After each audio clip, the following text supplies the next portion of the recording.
বলিউড অভিনেত্রী প্রিয়াঙ্কা চোপড়া ও মার্কিন সঙ্গীত শিল্পী নিক জোনাস 2018 সালের 1 ডিসেম্বর যোধপুরের উমেদ প্যালেসে খ্রিস্টান রীতি মেনে প্রিয়াঙ্কা নিকের বিয়ের আনুষ্ঠানিকতা হয়।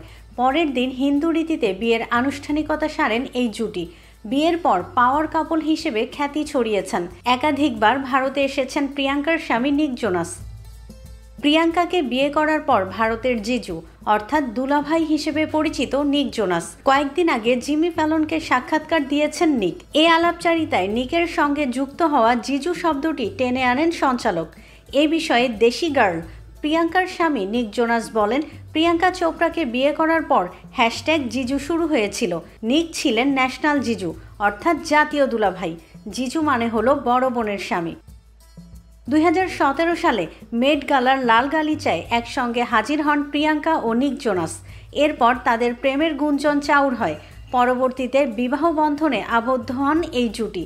2022 সালের 21 জানুয়ারি সামাজিক যোগাযোগ মাধ্যমে এক বিবৃতিতে প্রিয়াঙ্কা জানান, সারোগেসির মাধ্যমে তারা কন্যা সন্তানের বাবা মা হয়েছেন। বর্তমানে স্বামী সন্তান নিয়ে যুক্তরাষ্ট্রে বসবাস করছেন এই অভিনেত্রী।